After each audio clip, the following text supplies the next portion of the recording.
one guy says to me, how come you don't want to travel 3 hours to this one place to play? He says, it's a really cool place. I said, well, think about it this way. 3 hours out, 3 hours back. So that's 6 hours on the road. Even if I leave at 7 o'clock in the morning, which I'm not going to leave any earlier, I get there at 10. Which the games have already started at 9, so I missed an hour already.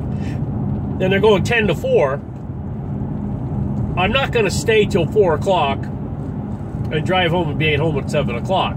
Because on the way home, I'm going to have to get something to eat, so that'll be another hour, so I'll be getting home at 8 o'clock. So I'm basically on the road, outside, doing stuff for over 12 hours, 13 hours.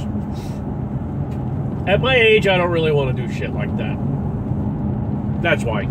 This guy says to me, my son wants to get a sniper rifle. I said, no, don't get a sniper rifle as the first airsoft gun. I said, he's not going to like it.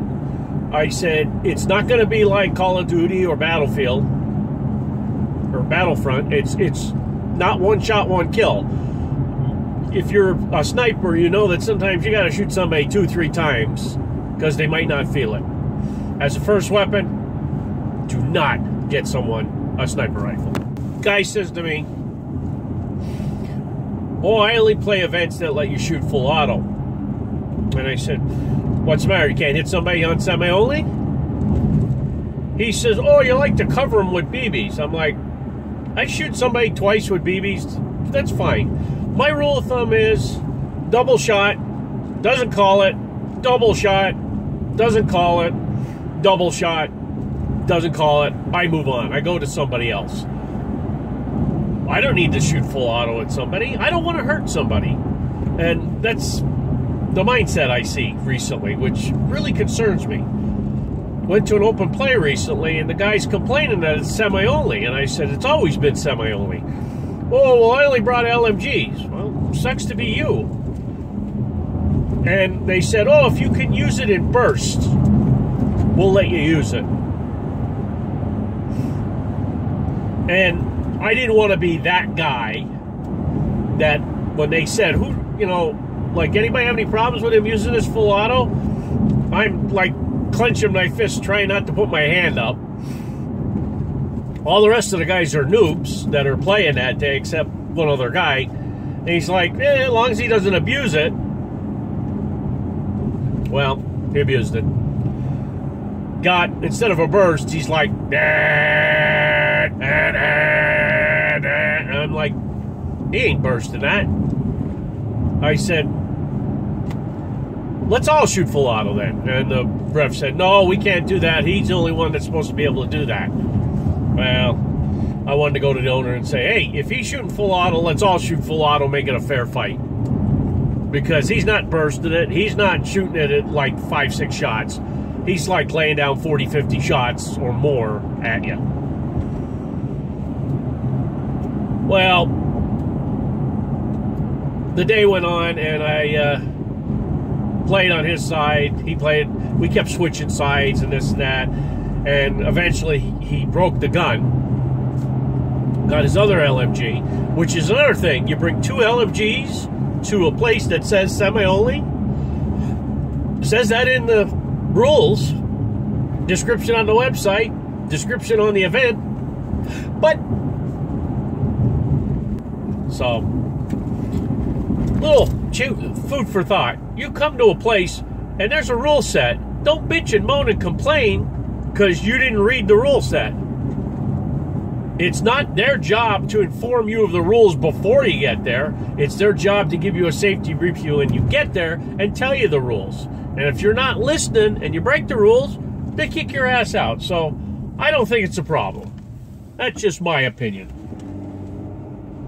We went to a game recently, and father brought his son and his friends. There's 4 of them. Well, they stuck together all day, and as a thing, the father was jumping back and forth on different sides, but the son, he only played airsoft like once or twice, so this is like the first or like 3rd time he's out. very timid, didn't want to rush in, stayed way back, was shooting at people like and not being able to hit him because he was so far back. But his other buddies would rush all up in a group and then bunker down. And they would never move from that spot. Then, when he got on their side, the 4 of them are bunkered down. Now, on this particular day, there was only 20 people, so it was 10 versus 10. So, in a game like that, you got 4 people bunkered down to the side, not engaging with anybody, and then it's 6 versus 10. So we were always overwhelming the side that had them 4 kids on it. When they were on my side, we were getting overwhelmed. When it was on when the 4 of them were on the other side, they were getting, that team was getting overwhelmed. It was one of those things that they wanted to stay together, and the owner said, yeah, that's okay, we'll let them stay together. Toward the end of the day, I said to the ref, you got to break them up. You can't leave them together because they just sit there. They don't do nothing. So now he broke 2 up and 2 up. So he put 2 on each side. So when the 2 of them just bunkered down against each other, we had 8 versus 8 at least. So it made it a little bit easier to play during the day and a lot more fun. What I find is someone says to me, hey, Don, I'm looking for this. And I'm like, okay, I got it. You want it? How much you want for it?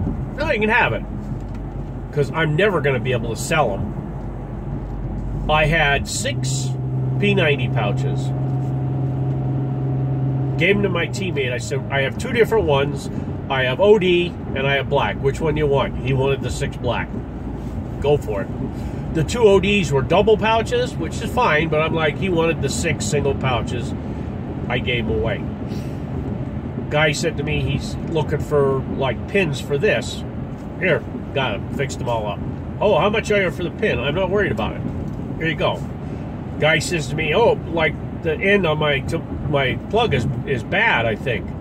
Yeah, and the pin was all boogered up pretty bad. So I said, let me have the gun and I'll fix it.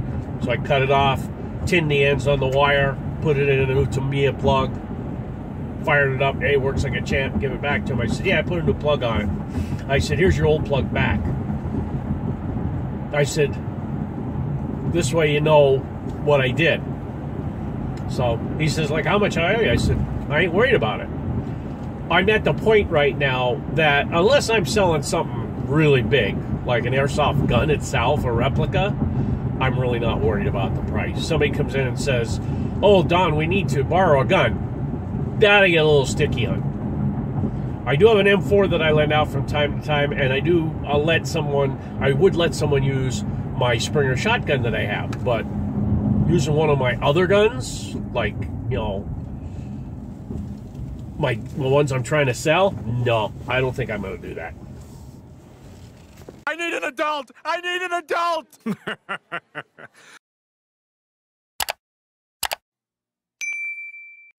I'm just here to have fun.